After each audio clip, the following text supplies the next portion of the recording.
আসসালামু আলাইকুম। আমন্ত্রণ বাংলাভিশন সংবাদে আপনাদের সাথে আছি মিথিলা ইসলাম। শুরুতেই জানিয়ে দিচ্ছি বিআরবি কেবল সংবাদ শিরোনাম।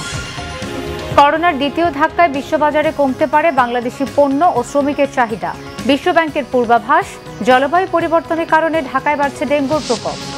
করোনার কারণে নতুন আইন করে ইসি গঠনের সুযোগ নেই, মন্তব্য আইনমন্ত্রীর।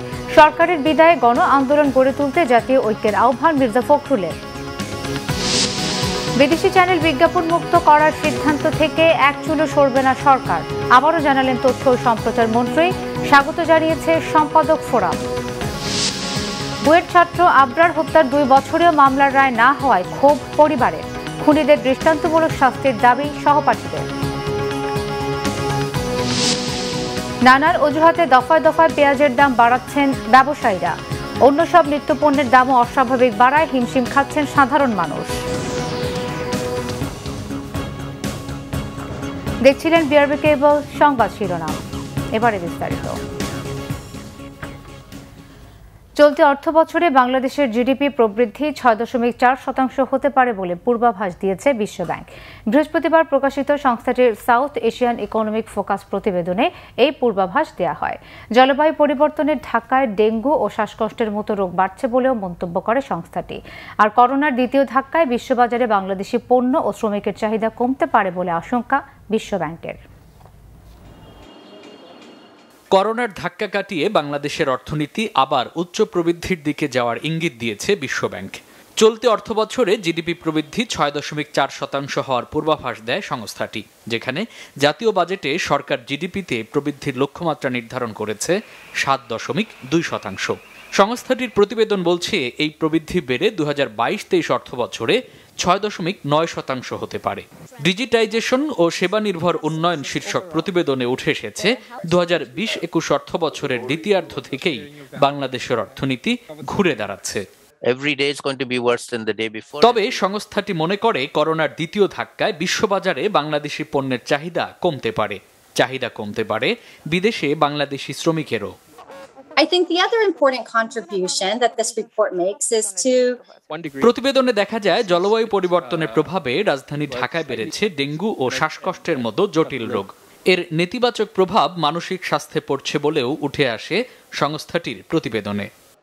After 30 years is the first time that they have stuck their head above the parapet and they have said virtual সভায় উঠে আসে চলতি অর্থবছরে দক্ষিণ এশীয় দেশগুলোর মধ্যে সবচেয়ে বেশি 11% প্রবৃদ্ধি হতে পারে মালদ্বীপে।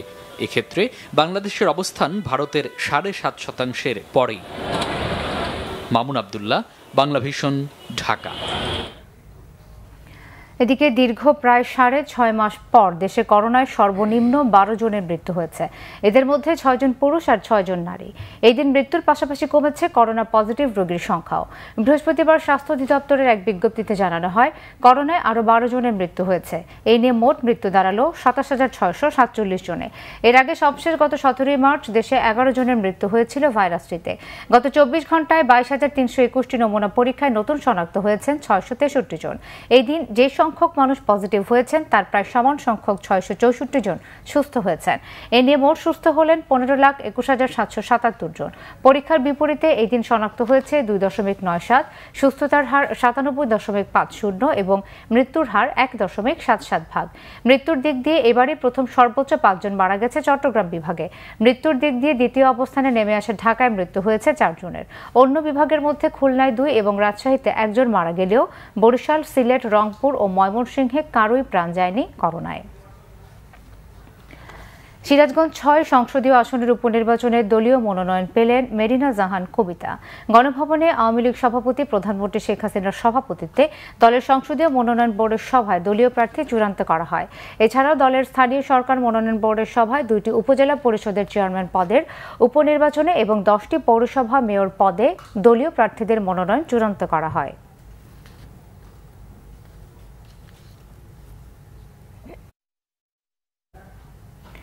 নির্বাচন কমিশন গঠনের সার্চ কমিটির বিকল্প নেই বলে মন্তব্য করেছেন আইনমন্ত্রী আনিসুল হক। বুধবার ইউনিভার্সিটি অফ লিবারেল আর্টসের স্থায়ী ক্যাম্পাসে স্মরণে শেখ মুজিবের মোড়ক উন্মোচন অনুষ্ঠান শেষে সাংবাদিকদের তিনি একথা বলেন। সার্চ কমিটির মাধ্যমে নতুন নির্বাচন কমিশন গঠন করা হবে বলেও জানান আইনমন্ত্রী। তিনি বলেন, করোনার কারণে এখন নতুন আইন করে ইসি গঠনের সুযোগ নেই। আজকে নতুন করে অন্য কোনো কথা বলাটা আমার মনে হয় যে সেটার কোনো অবকাশ নাই।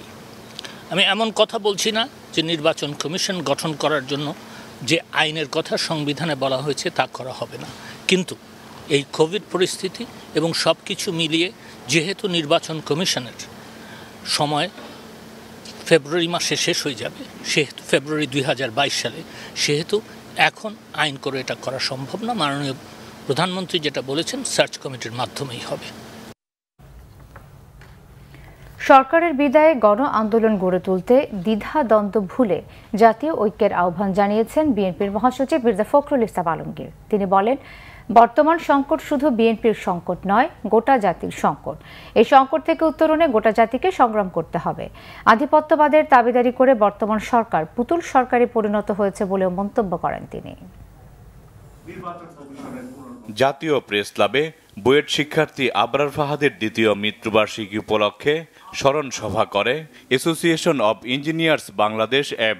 এতে বিএনপির মহাসচিব মির্জা ফখরুল ইসলাম আলমগীর বলেন, বুয়েট ছাত্র আবরার ফাহাদ হত্যাকাণ্ড কোনো বিচ্ছিন্ন ঘটনা নয়, সামগ্রিক সংকটের প্রতিচ্ছবি, দেশকে নতজানু রাষ্ট্রে পরিণত করার ষড়যন্ত্রের অংশ। এই সরকার আধিপত্যবাদের দাবিদারি করছেন, একটা পুতুল সরকারে তারা পরিণত হয়েছে। আজকে অত্যন্ত পরিকল্পিতভাবে সুকৌশলে গণতন্ত্রের একটা মোড়ক লাগিয়ে সেই একদলীয় শাসন ব্যবস্থা, বাকশাল এবং একটা তাবেদার রাষ্ট্র তারা প্রতিষ্ঠা করতে চায়। অত্যন্ত আশাবাদী যে কখনোই বাংলাদেশের মানুষকে এইভাবে পরাজিত করা সম্ভব হবে না এবং এই সরকারকে অবশ্যই তাদেরকে সরে যেতে হবে এবং জনগণের কাছে তাদেরকে ক্ষমতা হস্তান্তর করতে হবে। দেশে যে সংকট চলছে তা থেকে উত্তরণে দলমত নির্বিশেষে সবাইকে ঐক্যবদ্ধ হওয়ার আহ্বান জানান বিএনপির মহাসচিব। একা বিএনপি তো আজকে এই ভয়াবহ অবস্থার মধ্যে পড়েনি, গোটা জাতি পড়েছে। বিএনপি তো আছেই, সেই সঙ্গে সমস্ত দেশপ্রেমিক যে রাজনৈতিক শক্তিগুলো আছে, সামাজিক সংগঠনগুলো আছে, পেশাজীবী সংগঠনগুলো আছে, সবাইকে আজকে ঐক্যবদ্ধ হতে হবে। আসুন আজকে আমরা আমাদের দ্বিধা দ্বন্দ্ব সমস্ত ভুলে গিয়ে আমরা ঐক্যবদ্ধ হই এবং ঐক্যের মধ্য দিয়েই আমরা দুর্বার একটা গণ আন্দোলন সৃষ্টি করি। সেই গণ আন্দোলনের মধ্য দিয়েই এই ভয়াবহ দানীয় সরকারকে সরিয়ে সত্যিকারের একটা জনগণের সরকার প্রতিষ্ঠা করতে হবে। মির্জা ফখরুল বলেন, পরিবর্তন তরুণদের হাত ধরে আসলেও এখন তাদের নেতৃত্ব দেখা যাচ্ছে না। গণতন্ত্র উদ্ধার আন্দোলনে তরুণদের এগিয়ে আসার আহ্বান জানান তিনি। তরুণ যুবকদেরকে সামনে দেখতে পাচ্ছি না। জাহাঙ্গীর আকন্দ, বাংলা ভিশন, ঢাকা। ক্লিন ফিডের বিষয়ে সরকার একচুল পরিমাণ ছাড় দেবে না বলে জানিয়েছেন তথ্য ও সম্প্রচার মন্ত্রী ডক্টর হাসান মাহমুদ। সচিবালয় সম্পাদক ফোরামের সদস্যদের বৈঠকে তিনি একথা জানান। তথ্যমন্ত্রী বলেন, 15 বছর ধরে চেষ্টা চললেও এই সিদ্ধান্ত বাস্তবায়ন করা যায়নি। এবার সংশ্লিষ্ট সবাইকে অবহিত করে সিদ্ধান্ত নেওয়া হয়েছে। মন্ত্রী বলেন, সরকারের এই সিদ্ধান্তকে এরই মধ্যে স্বাগত জানিয়েছে বিভিন্ন পেশাদার সাংবাদিক সংগঠন। বৈঠকে সাংবাদিকদের প্রশ্নের জবাবে মন্ত্রী বলেন, বিএনপি এখন খালি কলসি, দেশে আর কখনো তত্ত্বাবধায়ক সরকার হবে না বলেও জানান তিনি। নির্বাচন কমিশন প্রসঙ্গে তথ্যমন্ত্রী বলেন, সংবিধান অনুযায়ী সার্চ কমিটির মাধ্যমে কমিশন গঠন করা হবে। নির্বাচন কমিশন নিয়ে বুদ্ধিজীবীদের দেয়া বক্তব্যের সমালোচনাও করেন তথ্য সম্প্রচার মন্ত্রী। দেশের সবাই আসলে এই সিদ্ধান্তকে স্বাগত জানিয়েছেন। আর শিল্পীরা কালকে এসেছিল, তারা টেলিভিশন এবং চলচ্চিত্রের উভয় মাধ্যমের শিল্পীদের নেতৃবৃন্দ এসেছিল, তারা অভিনন্দন জানিয়েছে। এবং ইতিপূর্বে ফেডারেল সাংবাদিক ইউনিয়ন, ঢাকা সাংবাদিক ইউনিয়ন অভিনন্দন জানিয়েছে এবং বিএসআরএফ অর্থাৎ সচিবালয় সাংবাদিক ফোরাম তারা অভিনন্দন জানিয়েছে এবং অ্যাডকো এবং সম্প্রচার জার্নালিস্ট ফোরাম তারা অভিনন্দন জানিয়েছে। এবং সবশেষ আপনারা আজকে আসলেন, এই জন্য আপনাদের ধন্যবাদ জানাই।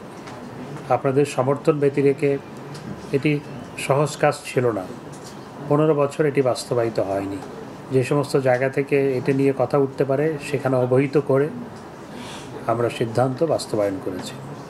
সুতরাং এই সিদ্ধান্ত থেকে আমরা এক চুলও সরব না।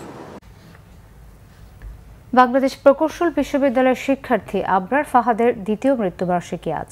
ফেসবুক স্ট্যাটাসকে কেন্দ্র করে 2019 সালের 7ই অক্টোবর ছাত্রলীগের সন্ত্রাসীদের হাতে নির্মমভাবে খুন হন তিনি। 2 বছরেও হত্যার বিচার না পাওয়ায় ক্ষোভ জানিয়েছেন আবরারের মা ও স্বজনরা। এদিকে মৃত্যুবার্ষিকী উপলক্ষে বুয়েট ক্যাম্পাসের প্রতিবাদী পথনাটক ও ছবি আঁকার আয়োজন করে আবরারের সহপাঠী ও সাধারণ শিক্ষার্থীরা। কুষ্টিয়া শহরের পিটিআই রোডের বাসভবনে আবরারের ব্যবহৃত পড়ার টেবিল, আলমারি সহ সব স্মৃতিই পড়ে আছে। নেই কেবল আদরের সন্তান। পরম মমতায় এখনও আবরারের জামাকাপড় গুছিয়ে রাখেন হতভাগী মা। ব্যবহৃত আসবাব সামগ্রী স্পর্শ করে ছেলের অস্তিত্ব অনুভব করার চেষ্টা করেন তিনি। কোনো সান্ত্বনাতেই হৃদয়ের বিন্দুমাত্র ক্ষত শুকায়নি মা রোকেয়া খাতুনের। 2 বছরেও মামলার কোনো রায় না হওয়ায় ক্ষোভ জানান তিনি। প্রকাশ্য দেখা যাচ্ছে কারা মারছে, কারা ধরে নিয়ে যাচ্ছে, এত কিছুর পরেও কেন হচ্ছে কাছে নাই যে সাক্ষীর জন্য অপেক্ষা করতে হয়, কেন এত বিচারের অধীন থাকতে হয়। মামলাকে ভিন্ন খাতে প্রবাহিত করার অভিযোগ করেন আবরার ফাহাদের ছোট ভাই আবরার ফায়াজ। অনেকে এখন চেষ্টা করবে যে মামলার গতিটাকে ভিন্ন খাতে প্রবাহিত করতে বা বিভিন্নভাবে প্রভাব খাটিয়ে হয়তো মামলাটাকে তারা আটকাতে চাবে, যেন তারা শাস্তি না পায়। আবরারের 90 বছর বয়সী দাদা দেখে যেতে চান আদরের নাতির খুনিদের সর্বোচ্চ শাস্তি। ওর বয়সে 21 বছর সময় ওই রকম হত্যা করেছে। আমরা চাই আমার মৃত্যুর আগে এই বিষয় যেন হয়, আমি বেঁচে থাকতে পারি। এদিকে বন্ধ ক্যাম্পাসে আবরার হত্যার দ্বিতীয় মৃত্যুবার্ষিকীতে প্রতিবাদী পথনাটক করেছে বুয়েটের শিক্ষার্থীরা। নাটকের সংলাপে ফুটে ওঠে খুনিদের বিরুদ্ধে দীপ্ত স্লোগান।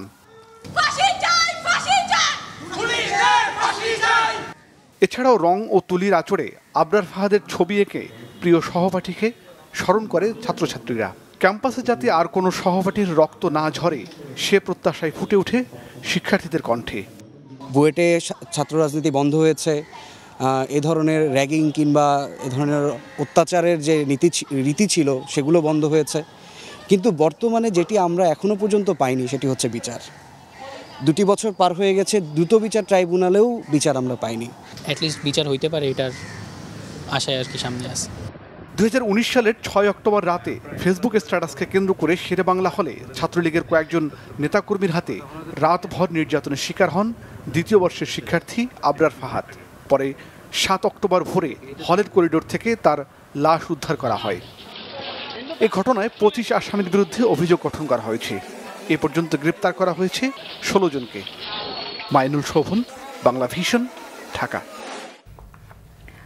আওয়ামী লীগের জনপ্রিয়তা যাচাইয়ের জন্য সকল বিশ্ববিদ্যালয়ের ছাত্র সংসদের নির্বাচন দিতে সরকারের প্রতি আহ্বান জানিয়েছেন ডাক্তার সাবেক ভিপি নুরুল হক নূর। আর বিশিষ্টজনরা বলছেন, দেশের শিক্ষা প্রতিষ্ঠানগুলোকে সরকারের পৃষ্ঠপোষকতায় কারাগারে রূপান্তরিত করেছে সরকার। বুয়েটের শিক্ষার্থী আবরার ফাহাদ হত্যাকাণ্ডে সঠিক বিচার নিয়েও সন্দেহ করেন বক্তারা। বুয়েট শিক্ষার্থী আবরার ফাহাদের দ্বিতীয় মৃত্যুবার্ষিকীতে ঢাকা বিশ্ববিদ্যালয়ের রাজু ভাস্কর্যের পাদদেশে বিক্ষোভ সমাবেশ করে ছাত্র অধিকার পরিষদ। সমাবেশে ডাকসুর সাবেক ভিপি নুরুল হক নূর বলেছেন, ভারতীয় আগ্রাসন আর সরকারের তথাকথিত ভারত নীতির বিরোধিতা করতে গিয়ে জীবন দিতে হয়েছে আবরার ফাহাদকে। সাম্প্রতিক নির্বাচন ইস্যুতে দেয়া প্রধানমন্ত্রী শেখ হাসিনার বক্তব্যের সমালোচনাও করেন নুরুল হক নূর। আপনার ছাত্র সংগঠন এদেশে দুর্দান্ত দাপটের সহিত সমস্ত শিক্ষা প্রতিষ্ঠানগুলোতে আধিপত্য বিস্তার করে যাচ্ছে। সমস্ত বিশ্ববিদ্যালয় কলেজগুলোতে ছাত্র সংসদ নির্বাচন দিয়ে দেখেন আপনাদের ছাত্র সংগঠন কিংবা আপনাদের প্রতি মানুষের আস্থা, বিশ্বাস, জনপ্রিয়তা কতটুকু। সমাবেশে অংশ নিয়ে জাহাঙ্গীরনগর বিশ্ববিদ্যালয়ের সাবেক শিক্ষক অধ্যাপক আব্দুল লতিফ মাসুম বলেন, জনগণের সাথে বারবার প্রতিশ্রুতি দিয়ে তা ভঙ্গ করেছে সরকার। 2014 সালে বললেন এটি একটি সাংবিধানিক নির্বাচন, নিয়ম রক্ষা নির্বাচন, 3 মাস পরে অথবা অল্প সময়ের মধ্যে একটি গ্রহণযোগ্য নির্বাচন দেওয়া হবে। সেই প্রতিশ্রুতি গোটা পৃথিবীর সামনে দিয়েছিলেন, অথচ তিনি তা পালন করলেন না। 2018 সালে গোটা জাতির সামনে, কামাল হোসেনের সাথে গোটা জাতির সামনে তিনি প্রতিশ্রুতি দিলেন, আমাকে বিশ্বাস করুন। সমাবেশে আবরার ফাহাদ হত্যাকাণ্ডের ঘটনায় তথ্যচিত্র তুলে ধরে ছাত্র অধিকার পরিষদ। মুহিবুল্লাহ মুহিব, বাংলা ভিশন, ঢাকা। ক্ষমতার অপব্যবহার করে প্লট বরাদ্দ এবং অবৈধ সম্পদ অর্জনের অভিযোগে সাবেক প্রধান বিচারপতি এস.কে সিনহার বিরুদ্ধে মামলা করার সিদ্ধান্ত নিয়েছে দুর্নীতি দমন কমিশন। সব মিলিয়ে 7,14,05,865 টাকা এই সম্পদ জনাব সুরেন্দ্র কুমার সিনহা অসৎ উদ্দেশ্যে নিজ ক্ষমতার অপব্যবহার করে প্রতারণার মাধ্যমে নিজ ভাই এবং নিজের আত্মীয়দের নামে বেনামে অর্জন করেছেন, যার কোনো বৈধ উৎস নাই। তার জ্ঞাত আয়ের সাথে অসঙ্গতিপূর্ণ এবং উক্ত সম্পদ অর্জনের ক্ষেত্রে অবৈধ পন্থায় অর্জিত অর্থ বিভিন্ন ব্যক্তির হিসাবের মাধ্যমে স্থানান্তর, রূপান্তর ও হস্তান্তর করে দুর্নীতি দমন কমিশন আইন 2004-এর 27-এর 1 ধারা এবং দুর্নীতি প্রতিরোধ আইনের 5-এর 2 ধারা এবং মানি লন্ডারিং আইন 2012-এর 4-এর 2 এবং 3 ধারায় শাস্তিযোগ্য অপরাধ করায় কমিশন কর্তৃক তার বিরুদ্ধে উক্ত ধারায় মামলা রুজু করার অনুমোদন দিয়েছে। অস্থির পেঁয়াজের বাজার। পাইকারি বাজারে প্রতি কেজি 70 টাকা, খুচরা বাজারে 75 থেকে 80 টাকা। অন্যান্য নিত্যপণ্যের সঙ্গে পেঁয়াজের অস্বাভাবিক দাম বেড়ে যাওয়ায় সংসারের খরচ মেটাতে হিমশিম খাচ্ছেন সাধারণ মানুষ। দাম বৃদ্ধির জন্য ভারতের বাজারে চড়া দাম, পেঁয়াজের মৌসুম শেষ, সিন্ডিকেট সহ নানান অজুহাত তুলছেন আড়তদার ও খুচরা বিক্রেতারা। এক সপ্তাহ আগেও যে পেঁয়াজের কেজি ছিল 40 থেকে 45 টাকা, সেই দাম এখন বেড়ে প্রায় দ্বিগুণ। বৃহস্পতিবার রাজধানী কারওয়ান বাজার পাইকারি বাজারে দেশি পেঁয়াজের দাম ছিল প্রতি কেজি 70 টাকা আর ভারতীয় পেঁয়াজের দাম 60 টাকা। কালকে শুনলাম 280 টাকা পাল্লা, আজকে দাম বেশি। যে পেঁয়াজ ছিল আমরা 50 টাকা করে, সেগুলো এখন পাইকারি দরে কিনতে পাচ্ছি আমরা 70 টাকা করে। যৌক্তিক কারণ ছাড়াই পেঁয়াজের দাম বাড়ছে লাফিয়ে লাফিয়ে। দেশে পর্যাপ্ত মজুদ থাকার পরও পেঁয়াজের দাম বেড়ে যাওয়ায় উদ্বিগ্ন ভোক্তারা। আমি বাজারে এসে তো তাজ্জব, 2 দিন আগেও শুনলাম 65 টাকা, এখন এসে শুনি 70 টাকা কেজি। এক এক দোকানে এক এক রকম। পাবলিকের জন্য সমস্যা, আমাদের জন্য কষ্ট, কারণ আমরা অল্প আয় মানুষ। সাধারণ ক্রেতাদের পাশাপাশি খুচরা বিক্রেতারাও পেঁয়াজের দাম বেড়ে যাওয়ায় বেশ উদ্বিগ্ন। 42 টাকা কিনছি, 45-46 টাকা বিক্রি করছি গত এক সপ্তাহ আগে। এখন আমি 70 টাকা কিনছি, 75 টাকা বিক্রি করি। এটা ডাবল হয়ে গেল না? এটা যুক্তির বাইরে না। 20 টাকা 30 টাকা কিভাবে বাড়ে কেজিতে? বাড়লে 1 টাকা 2 টাকা 5 টাকা হতে পারে। পেঁয়াজের অস্বাভাবিক দাম বৃদ্ধির জন্য ভারতীয় পেঁয়াজ আমদানি কমে যাওয়ার অজুহাত ব্যবসায়ীদের। আপনার সবার খবর হলো পকেটে কিরকম বলতে, ফোনে সবার পকেটে ফোন, কোন জায়গায় কি হচ্ছে সবাই ফোনে সব জানিয়ে যায়, বুঝছেন। ফরিদপুরেরও আমদানি কম আছে, পাবনাও আমদানি কম, আর বিশেষ করে আপনার ওই ইন্ডিয়ানটার দাম বাড়ার কারণে এই দামটা বাড়ছে। নতুন পেঁয়াজ বাজারে ওঠার আগে দাম কমার আর কোনো লক্ষণ নেই বলেও জানিয়েছেন ব্যবসায়ীরা। সৈকত সাদিক, বাংলা ভিশন, ঢাকা। শুধু সরকার নয়, মাদক নির্মূলে জনগণের পাশাপাশি জনপ্রতিনিধিদের সম্পৃক্ততা জরুরি বলে মনে করেন স্বরাষ্ট্রমন্ত্রী আসাদুজ্জামান খান। আর স্বাস্থ্যমন্ত্রী বলেন, মাদকের বিস্তার রোধে পুলিশের তত্ত্বাবধানে প্রত্যেক জেলায় একটি করে মাদকাসক্ত নিরাময় কেন্দ্র প্রতিষ্ঠা করা দরকার। সরকারি বেসরকারি বিভিন্ন হিসেব বলছে দেশে মাদকাসক্তের সংখ্যা 1 কোটির কম নয়, আর সব মিলিয়ে মাদক নিরাময় কেন্দ্রের সংখ্যা 450। বিশাল ঘাটতি পূরণে পুলিশ কল্যাণ ট্রাস্টের পরিচালনায় রাজধানীর কাছে দক্ষিণ কেরানীগঞ্জে যাত্রা শুরু করল মাদকাসক্ত নিরাময় ও মানসিক স্বাস্থ্য পরামর্শ কেন্দ্র ওএসিস।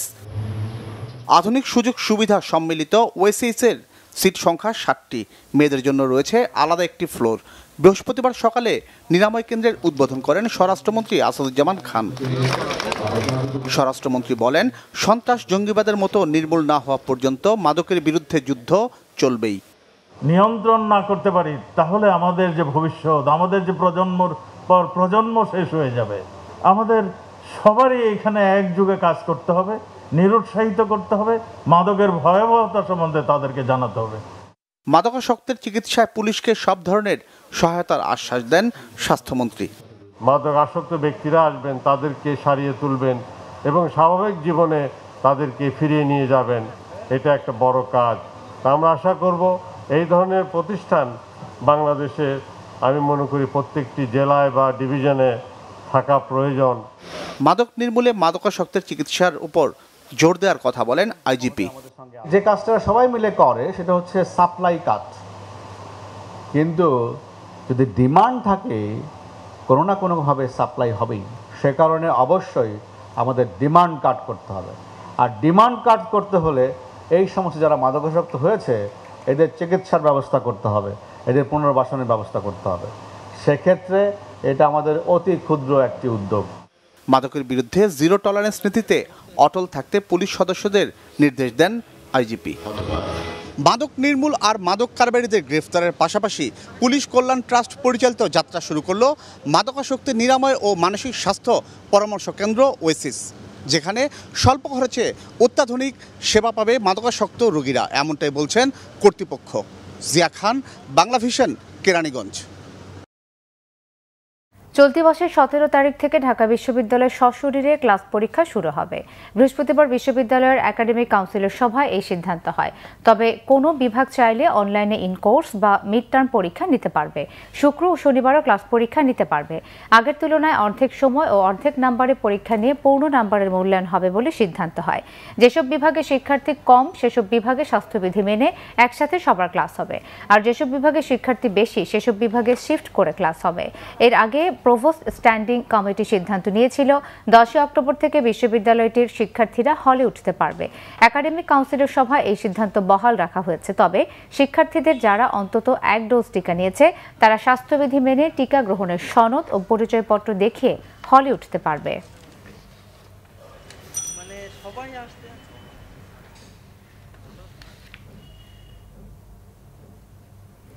ঢাকা বিশ্ববিদ্যালয়ের শিক্ষার্থীদের জাতীয় পরিচয়পত্র দেওয়ার জন্য ভোটার রেজিস্ট্রেশন কেন্দ্র স্থাপন করেছে বিশ্ববিদ্যালয় কর্তৃপক্ষ।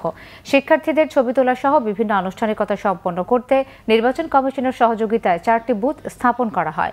সকালে ছাত্র শিক্ষক কেন্দ্রে এই কার্যক্রমের উদ্বোধন করেন উপাচার্য অধ্যাপক ডক্টর আখতারুজ্জামান। এ সময় উপস্থিত ছিলেন নির্বাচন কমিশনের মহাপরিচালক হুমায়ুন কবির। জাতীয় পরিচয়পত্র নেই এমন শিক্ষার্থীরা নির্বাচন কমিশনের ওয়েবসাইটে গিয়ে নিজ নিজ হলের ঠিকানায় ভোটার হওয়ার শর্তে ভোটার হিসেবে নিবন্ধন পেতে পারবেন। আবেদনের 1 সপ্তাহের মধ্যে মিলবে জাতীয় পরিচয়পত্র। এনআইডি প্রাপ্তির পর বিশ্ববিদ্যালয়ের টিকা কেন্দ্র থেকে করোনার টিকা পাবেন শিক্ষার্থীরা। এই ধরনের উদাহরণ খুব কম। সাধারণত সরকার যখন খুব সদস্য হন তখন জনস্বার্থে বিভিন্ন জায়গায় তাদের বুথ স্থাপন করেন, কিন্তু এটি একটি একেবারে ডেডিকেটেড একটি বুথ। ডেডিকেটেড বুথটি হলো যে ঢাকা বিশ্ববিদ্যালয়ের শিক্ষার্থীদেরকে টার্গেট করে তাদেরকে বিবেচনায় রেখে বিশেষ ব্যবস্থাপনায় তাদেরকে জাতীয় পরিচয়পত্র প্রদানের লক্ষ্যে এই উদ্যোগটি নেওয়া হয়েছে। করোনা পরীক্ষা ও চিকিৎসায় দুর্নীতির মামলায় জামিন পেয়েছেন স্বাস্থ্য অধিদপ্তরের সাবেক ডিজি অধ্যাপক ডাক্তার আবুল কালাম আজাদ। সকালে আদালতে আত্মসমর্পণ করে জামিনের আবেদন করেন ডাক্তার আবুল কালাম আজাদ। শুনানি শেষে ঢাকা মহানগর দায়রা জজ আদালতের বিচারক KM ইমরুল কায়েস তার জামিন মঞ্জুর করেন। গত বছরের 23 সেপ্টেম্বর 5 জনকে আসামি করে মামলা করে দুর্নীতি দমন কমিশন। মামলার এজাহারে স্বাস্থ্যের সাবেক ডিজি ডাক্তার আব্দুল কালাম আজাদের নাম না থাকলেও তদন্তে তার জড়িত থাকার তথ্য পাওয়ার পরে চার্জশিটে তাকেও আসামি করা হয়। চলতি বছরের 30 সেপ্টেম্বর আদালতে চার্জশিট দাখিল করা হয়। অন্য 5 আসামিরা হলেন রিজেন্ট হাসপাতালের চেয়ারম্যান শাহিদ করিম, স্বাস্থ্য অধিদপ্তরের সাবেক পরিচালক আমিনুল হাসান, উপপরিচালক ডাক্তার মোহাম্মদ ইউনুস আলী, সহকারী পরিচালক ডাক্তার মোহাম্মদ শফিউর রহমান এবং গবেষণা কর্মকর্তা ডাক্তার মোহাম্মদ দিদারুল ইসলাম। দুর্নীতির মামলায় টেকনাফ থানার বরখাস্ত ওসি প্রদীপ কুমার দাসের জামিন নামঞ্জুর করেছে আদালত। বৃহস্পতিবার চট্টগ্রাম মহানগর দায়রা জজ শেখ আশফাকুর রহমান আদালত এই আদেশ দেন। 26 জুলাই ওসি প্রদীপ ও তার স্ত্রীর বিরুদ্ধে আদালতে অভিযোগপত্র জমা দেন মামলার তদন্ত কর্মকর্তা দুদক চট্টগ্রামের সহকারী পরিচালক মোহাম্মদ রিয়াজ উদ্দিন। তবে প্রদীপ গ্রেফতারের পর থেকেই পলাতক তার স্ত্রী চুমকি। স্ত্রী চুমকির বিরুদ্ধে অবৈধ সম্পদ আত্মসাতের অভিযোগ রয়েছে। গত বছরের 31 জুলাই টেকনাফের বাহারছড়ায় পুলিশের গুলিতে নিহত হন সেনাবাহিনীর অবসরপ্রাপ্ত মেজর সিনহা মোহাম্মদ রাশেদ খান। এ ঘটনায় 2020 সালের 6 আগস্ট থেকে কারাগারে আছেন প্রদীপ। নিহতের বোনের করা মামলায় গত 27 জুন অভিযোগ গঠনের মধ্য দিয়ে হত্যা মামলার বিচার শুরু হয়। সৈয়দপুর বিমানবন্দরকে আন্তঃদেশীয় যোগাযোগের হাব হিসেবে গড়ে তুলতে চায় সরকার। এই লক্ষ্যে জমি অধিগ্রহণ সহ আনুষঙ্গিক কাজ এগিয়ে নেওয়া হচ্ছে, একথা জানিয়েছেন বিমান প্রতিমন্ত্রী মাহবুব আলী। সকালে সৈয়দপুর বিমানবন্দরে সৈয়দপুর কক্সবাজার সরাসরি ফ্লাইটের উদ্বোধন অনুষ্ঠানে তিনি একথা জানান। প্রতিমন্ত্রী বলেন, সৈয়দপুর বিমানবন্দর উন্নত হলে উত্তরাঞ্চলে মানুষের পাশাপাশি ভারত, নেপাল এবং ভুটানও এটি ব্যবহার করতে পারবে, যা যোগাযোগ বৃদ্ধির পাশাপাশি পর্যটন খাতেও ব্যাপক উন্নয়ন হবে এবং জাতীয় অর্থনীতিতে গুরুত্বপূর্ণ অবদান রাখবে। এ সময় রেলমন্ত্রী নুরুল ইসলাম সুজন বলেন, ভারসাম্যপূর্ণ যোগাযোগ ব্যবস্থা ছাড়া একটি দেশের সার্বিক উন্নয়ন সম্ভব না, যে কারণে সড়ক, রেল, নৌ এবং আকাশপথের যোগাযোগ ব্যবস্থা আরও উন্নত করছে সরকার। প্রতি বৃহস্পতিবার সৈয়দপুর থেকে কক্সবাজার ও প্রতি শনিবার কক্সবাজার থেকে সৈয়দপুরে সরাসরি ফ্লাইট পরিচালনা করবে বাংলাদেশ বিমান। বেসরকারি বিশ্ববিদ্যালয়ের শিক্ষার্থী কেশব রায় পাপন হত্যার ঘটনায় 3 জনকে গ্রেফতার করেছে পুলিশ। হত্যায় ব্যবহৃত ছুরিটিও উদ্ধার করা হয়। বৃহস্পতিবার ডিএমপি তেজগাঁও বিভাগের উপকমিশনার মোহাম্মদ শহীদুল্লাহ এক ব্রিফিংয়ে এসব তথ্য জানান।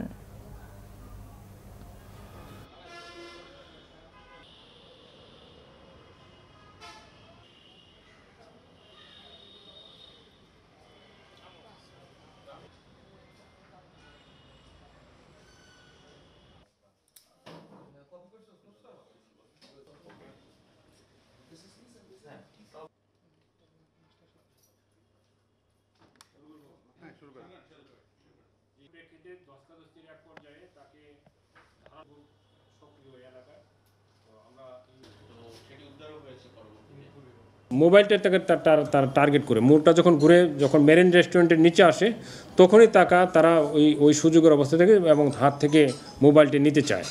তো তারা যখন মোবাইলটা টান দিছে ও তখন সাইকেল থেকে নেমে তাকে জাপটায় ধরছে।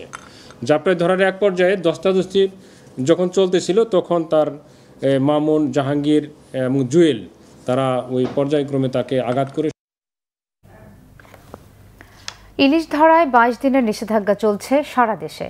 অলস সময় পার করছেন ভোলার জেলেরা। ধার দেনা আর দাদনের রাহুগ্রাস থেকে মুক্তি পাচ্ছেন না বেশিরভাগ জেলে। এই সময় ঋণের কিস্তি আদায় বন্ধ রাখার দাবি জানিয়েছেন তারা। 20 মে থেকে 23 জুলাই 65 দিনের নিষেধাজ্ঞার পর ভোলার মেঘনা ও তেঁতুলিয়া নদীতে ইলিশ ধরা পড়ছিল বেশ। এর মধ্যেই 4 অক্টোবর থেকে 25 অক্টোবর পর্যন্ত আবারও ইলিশ ধরায় নিষেধাজ্ঞা দিয়েছে মৎস্য বিভাগ। ইলিশের দেখা পাওয়ার মুহূর্তে এ অভিযানে যেন মাথায় আকাশ ভেঙে পড়েছে জেলেদের। তারা বলছেন মাছের পেটে এখনো ডিম আসেনি, আরও পরে অবরোধ দিলে সুফল পাওয়া যেত। শুনি অভিযান দেওয়া ধরছে জাল ফাল উঠেলাতে মানে আমরা সময়তে দিতাম পারি না। 15 দিন অভিযানটা 5-6 দিন তাহলে আমাকে ভালো। বিগত 6 মাস মাছ ধরতে পারি নাই, কিন্তু এখন মাছ সবাই 15 দিন 10 দিন পড়তে আছে, কিন্তু আমরা এখনো মাছ ধরতে পারি না। ডেলিগেটের নাম নিছে, নাম নিয়ে আমাকে একটা চালু দেয় না। মেম্বার চেয়ারম্যানের দ্বারা গেলে করে বকস তোমার নাম নাই। মৎস্য বিভাগ বলছে নিষেধাজ্ঞার পর জাল ভরে ইলিশ শিকার করতে পারবে জেলেরা। ভোলায় প্রায় 1.5 লাখ নিবন্ধিত জেলের মধ্যে এ সময় চাল পাচ্ছেন 1,20,000 জেলে। মা ইলিশ পূর্ণিমা এবং অমাবস্যাকে ঘিরে নদীতে আসে ডিম ছাড়ার জন্য, এবং এই অভিযানটি সফলভাবে বাস্তবায়িত হলে এবং অভিযান পরবর্তী সময় জেলেরা তাদের জালে কাঙ্ক্ষিত মাত্রায় ইলিশের দেখা পাবে। ইলিশের প্রজনন নির্বিঘ্ন করতে জেলেদের সচেতন করার পাশাপাশি অভিযান পরিচালনা করবে মৎস্য বিভাগ। Bangla vision news desk. সংবাদ শেষ করব বিআরবি কেবল শিরোনামগুলো আরো একবার জানিয়ে। করোনার দ্বিতীয় ধাক্কায় বিশ্ববাজারে কমতে পারে বাংলাদেশি পণ্য ও শ্রমিকের চাহিদা। বিশ্বব্যাংকের পূর্বাভাস, জলবায়ু পরিবর্তনের কারণে ঢাকায় বাড়ছে ডেঙ্গুর প্রকোপ। করোনার কারণে নতুন আইন করে ইসি গঠনের সুযোগ নেই, মন্তব্য আইনমন্ত্রীর। সরকারের বিদায় গণ আন্দোলন গড়ে তুলতে জাতীয় ঐক্যের আহ্বান মির্জা ফখরুলের। বিদেশি চ্যানেল বিজ্ঞাপন মুক্ত করার সিদ্ধান্ত থেকে এক চুলও সরবে না সরকার, আবারও জানালেন তথ্য ও সম্প্রচার মন্ত্রী। স্বাগত জানিয়েছে সম্পাদক ফোরাম। বুয়েট ছাত্র আবরার হত্যার 2 বছরেও মামলার রায় না হওয়ায় ক্ষোভ পরিবারে। খুনিদের দৃষ্টান্তমূলক শাস্তির দাবি সহপাঠীদের। নানান অজুহাতে দফায় দফায় পেঁয়াজের দাম বাড়াচ্ছেন ব্যবসায়ীরা। অন্য সব নিত্যপণ্যের দাম অস্বাভাবিক বাড়ায় হিমশিম খাচ্ছেন সাধারণ মানুষ। এই ছিল এখনকার মতো। পরের সংবাদ রাত 10:30টায় দেখার আমন্ত্রণ রইল। এছাড়াও বাংলা ভিশন সংবাদের সংবাদ সংশ্লিষ্ট অনুষ্ঠান দেখতে ভিজিট করুন www.bvnews24.com ও facebook.com/banglavisionnews এবং সাবস্ক্রাইব করুন youtube.com/banglavisionnews। এতক্ষণ সাথে থাকায় ধন্যবাদ সবাইকে।